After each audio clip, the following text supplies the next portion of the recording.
ప్రయోజనాత్మకంగా సినిమాలు తీస్తే జనం ఆలోచిస్తారు. కొన్ని ఒక్కోసారి మంచి సందేశం ఇచ్చే సినిమాలు సరిగా ఆడకపోవచ్చు.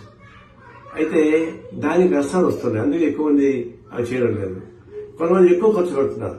500 కోట్లు 1000 కోట్లు 2000 రూపాయలు ఖర్చు పెట్టి భారీగా చిత్రీకరించి దాన్ని రిలీజ్ చేసినప్పుడు ప్రజల చేత భారతదేశ పద్ధతిలో ఎక్కువ డబ్బులు వసూలు ప్రయత్నిస్తున్నారు. బ్లాక్ టికెట్లు అమ్ముకొని ప్రయత్నిస్తారు, ఎక్కువ టికెట్ అవ్వాలని ప్రయత్నిస్తారు. ప్రభుత్వంతో ప్రోత్సాహం పొంది కూడా ప్రభుత్వం తరపునే టికెట్ రేట్స్ పెంచుకోవడానికి ఉపయోగపడేటువంటి పద్ధతులు చేస్తా ఉన్నారు. ఇది ఒకవైపు 1000 కోట్ల రూపాయలు ఖర్చు పెట్టారంటున్నారు, ఇంకొక 2000 కోట్ల రూపాయలు మాకు లాభం వచ్చాయంటున్నారు. అటువంటిప్పుడు ప్రభుత్వం ప్రోత్సహించాలా? ఎందుకు టికెట్ పెంచుకుని ఏర్పాటు చేయించాలా? ఇది ఒకటి. రెండవది, ఒక సందేశాత్మకమైనటువంటి సినిమాలు తీస్తే దాని కోప్పడరు, కానీ క్రైమ్ అశ్లీలత ఇది ప్రోత్సహిస్తా ఉన్నారు.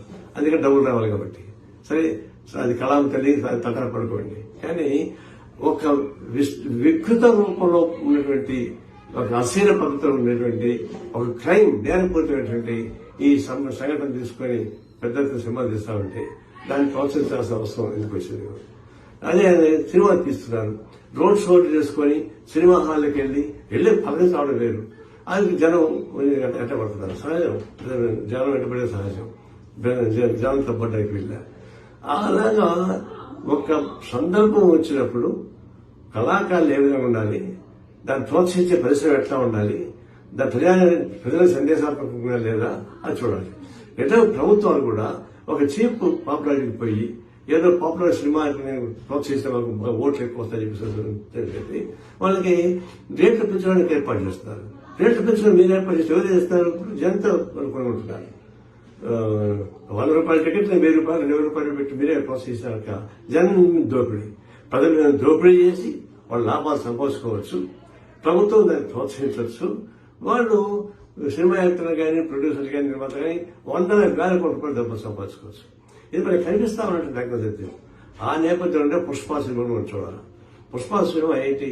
అది క్రైమ్ సినిమా బాగా చూస్తారన్నమాట వాస్తవే, కానీ పేరు మోసిన ఎర్ర జనం స్మగ్లింగ్ ఒక అంశాన్ని ఇతివృత్తాన్ని తీసుకొని దాన్ని ఒక హీరోలను సృష్టించి దాన్ని ప్రజల యూత్ కి అట్రాక్ట్ చేయించి చివరికి అశ్లీల పూర్తితో కూడినటువంటి సినిమాలు. చివరికి రష్మిక చెప్పింది బాధపడుతూ, నాకు ఇష్టం లేదు ఫీలింగ్ డాన్స్ వేయడానికి, కానీ తప్పనిసరిగా నిర్మాత ప్రోత్సహించడం వల్ల చేయాల్సి వచ్చింది చెప్పి అలాంటి మహిళలు ఎంతో మంది ఆత్మానందాన్ని చంపుకొని ఆ కళా పోషణ ఉన్నటువంటి చూస్తా ఉన్నాం. దీనికి ఎగ్జాంపుల్ రష్మిక ఇచ్చినటువంటి స్టేట్మెంట్. ఈ పద్ధతుల్లో హ్యూమిలేట్ చేస్తూ మానవతను హరిస్తూ మీరు ప్రోత్సహిస్తారంటే అది ఆదర్శవంతం కానే కాదు. దీన్ని నేను ఘటన జరిగింది, ఒక ఆమె చనిపోయింది, ఒక పిల్లవాడు దీనిలో కోమాలో ఉన్నాడు, తీవ్ర నష్టం. 2 కోట్లు కాదు 5 కోట్లు ఇచ్చినా కూడా ప్రాణం తెచ్చిపెట్టారు. అందులో వయసులు పెద్దది కాదు. అయినా సరే నిర్మాతలతో కలిసి డబ్బిస్తూ ఉంటారు. అది ప్రభుత్వం కూడా సహాయం చేస్తానంటుంది. మనమంతా అందరూ కూడా సహాయం చేయాల్సిందే. అయితే ఇప్పుడు చర్చ జరగబోతా ఉన్నాయి ప్రభుత్వానికి సినీ ప్రతిభ మధ్య. దిల్ రాజు గారు దాన్ని నాయకత్వం ఇస్తున్నారు. నేను విజయం చేసే ఒకటి, మీరు ఈ ప్రాజెక్ట్ ఘటన పైన కాకుండా ఇతివృత్తం పైన ఆలోచించండి. ప్రజలపైన భారం వేసే పద్ధతిలో మీరు రైతులు పొందవకండి. అది చేయడం వల్ల నష్టం వస్తే లాభం లేదు.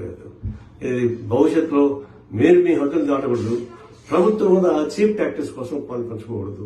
ఇట్లాంటి వాటికి ప్రోత్సహించి మీరు టికెట్లు ఎక్కువ పెట్టి అమ్ముకోండి అని చెప్పడం అంటే అది బ్లాక్ మార్కెట్ ప్రభుత్వం ప్రోత్సహించినట్లెక్క.